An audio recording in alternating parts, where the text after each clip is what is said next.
Imagine watching your favorite player, a young star with charisma, talent, and bloodlines that scream NFL pedigree, slide down the draft board, not to the second, not to the third, but all the way to the fifth round. Now imagine being so emotionally shaken by that moment that you not only lose sleep, but you decide to take on the most powerful sports league in America in court. This isn't satire. This isn't a social media stunt. This is real.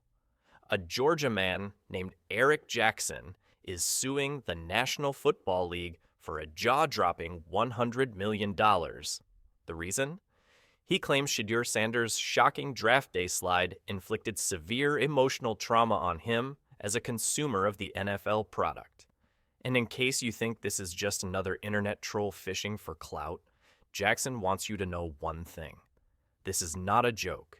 Eric Jackson is 55 years old, lives in Lawrenceville, Georgia, and runs his own logistics company. He's also a devout football fan, not just an occasional Sunday watcher.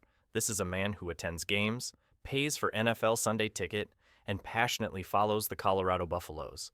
And at the center of his fandom was Shedeur Sanders, Colorado's electrifying quarterback, and the son of Hall of Famer Deion Sanders. Jackson watched every Buffs game, followed their media, and even attended some in person. In his words, the connection wasn't casual, it was personal. So when Shedeur, once projected as a possible first-round pick, dropped all the way to pick number 144, where the Cleveland Browns scooped him up, Jackson didn't just see it as a draft day surprise. He saw it as a betrayal. "I was triggered," Jackson said in a phone interview. "I have some previous conditions that were triggered, anger, I was frustrated, I was emotionally disturbed." And this wasn't just disappointment. According to Jackson, the emotional weight of that moment was so intense that it led him to address the issue in therapy. "It was debilitating," he explained, "to the point where I had to bring it up in one of my therapy sessions following the draft." On May 1st, Jackson filed a civil lawsuit in the U.S. District Court for the Northern District of Georgia. The targets? The entire National Football League. The allegations? A mix of serious legal claims. Violation of the Sherman Antitrust Act due to alleged collusion. Potential Civil Rights Act violations linked to race discrimination. Breaches of consumer protection laws, accusing the NFL of misrepresenting the draft process. Jackson isn't hiding behind anonymity. Though the lawsuit was initially filed under John Doe, he revealed his identity in subsequent court documents. He's representing himself, citing years of self-study and prior Pro Se legal experience. "I'm not a lawyer, but I know the law," Jackson insists. His core argument is bold. As a paying customer and media consumer, he feels that the NFL's handling of Shedeur's draft slide misled fans, manipulated perceptions, and harmed him emotionally.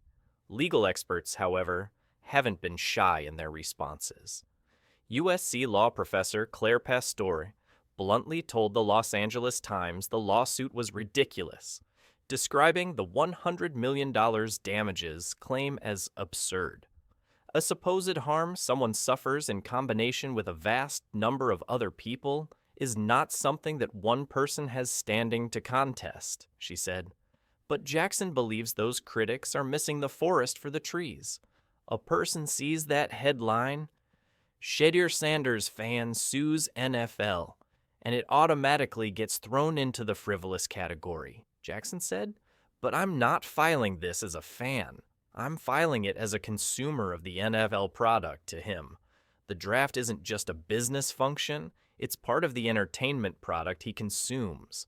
And when that product doesn't reflect fairness or transparency, Jackson argues, the consumers have a right to push back. Jackson also isn't shying away from the race element of his argument. In a follow-up text message, he said, "Regarding the potential for a race discrimination claim, while I acknowledge the complexities involved, I believe that the principle of disparate impact can provide a viable legal theory." He points to what he views as systemic disparities in the NFL's handling of black quarterbacks and players with non-traditional career paths. Shedeur is not the first this has happened to, he said. They've been doing this to players for years. Jackson insists the draft system, as it stands, can be weaponized, intentionally or not, against certain players. The historical context and ongoing disparities in the league are critical to understanding the broader implications of this case.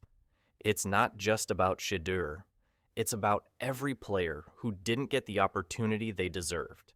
And for Jackson, it's about every fan who feels misled by a system that paints one picture but acts another way behind closed doors. So why $100 million? Jackson's answer is pragmatic. Because that's what the law allows. He see,